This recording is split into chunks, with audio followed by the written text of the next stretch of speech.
Hello, fans, and welcome to VMIKeyDets.com. We're here with head cross-country coach Jen Fazioli. And, Coach, your first full season at VMI just about to begin. Can you talk about the first few days of team practice?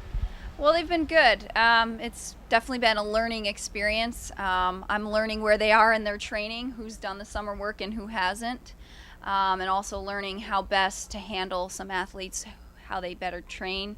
They all train a little bit differently, and they're learning my coaching philosophy and style. And then the Rats and I are learning VMI's culture together. So it's been good. We've had some good work. We had our first interval workout a couple days ago.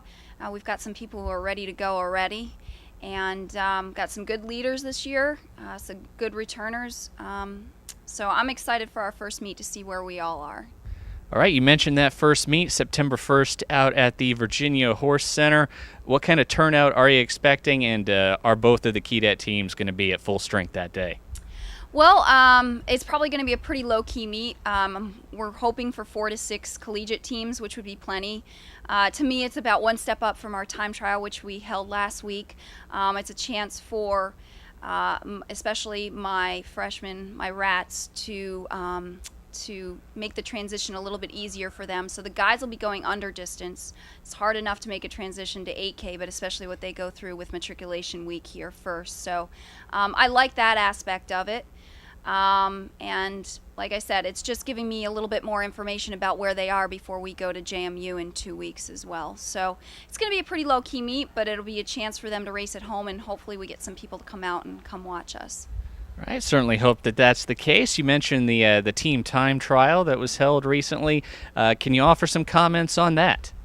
On the guys' side, we're quite young, and so we had 8 Rats coming in, 8 freshman guys coming in, and few of them were very impressive at the time trial. Sean Helpke, in particular, was 3rd overall for us and ran quite well. He comes in with a 4:15 mile. So he's a very solid guy for us, and I expect him to contribute at a high level. 2 of our other guys, Guy Shelby and Avery Martin, who also should contribute at a high level, were unable to run because they were a little bit nicked up, so I didn't want to take a chance, so they were held out. But like I said, 8 guys coming in, and we should have at least half of them contribute right away, are prepared to do that. On the women's side, smaller class size, only 2 women coming in.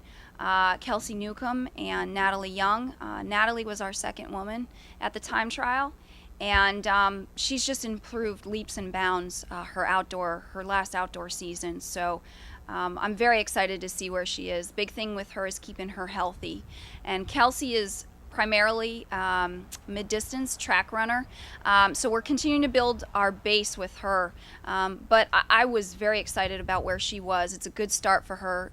Cross country isn't necessarily her strong suit, but she's working on building her base, and she's ready to contribute in cross as well. All right, Coach, you mentioned the overall makeup of both of the teams. Starting with the women, you bring back a veteran core and the 2 youngsters as well. What kind of are you looking at with that senior leadership on that team? Jenna Moy and Leah Schubel, and both of them have been excellent as far as helping me out. They're our captains, and their leadership is excellent. They've been really good with our new women coming in. Both of them came back in good shape. They had excellent summer seasons of training. Jenna has been healthy now for a long run, and knock on wood, that's our biggest thing with her, because she just looks excellent right now. I think she's getting excited that she's been healthy for this long, and I think she's really prepared to go out with a good senior season. Leah, I was very pleased with her summer training as well, and she's ready to do big things too. She's been very helpful to me. And then after that, we've got a very young class, mostly sophomores and our Rats now. So the youth on the women's side may serve us well. So we don't have a lot of depth there, but we've got a lot of quality. So it's just keeping everybody healthy and ready to go. All right, on the men's side, also a lot of youth. Cabell Willis and Will Thompson, 2 of the returning veterans, and most of the rest of the team very young. Yeah, Cabell is my captain, and just like Jenna and Leah, I couldn't ask for a better captain if I had voted them myself. He's just been excellent, and He was overseas studying abroad the entire summer and still managed to get in a very good summer of base training. And he won our time trial and was right around what he was as a freshman. And I see big things for him. I expect him to lead our team quite well, with Will Thompson right behind him. Will was my highest mileage guy coming in, and he's going to have quite a rigorous year with his, it's his junior year, so he's doing the Marine training as well. He's in our OTC with them, he's commissioning with the Marines, but right now, definitely in our top 5, probably in our top 3, so I expect big things from him. Andre is returning from a hamstring injury and seems to be rounding into fine shape. Pleased with where HP is as well. He had a couple nicks over the summer, but still came in and ran well. And actually, Stephen Trayer did well in the time trial as well. So our guys have a little bit more depth than our women, which is encouraging. And but we're still going to need some of our freshman guys to step up for us. All right, Coach, we look forward to seeing both teams in action this year. Thank you very much.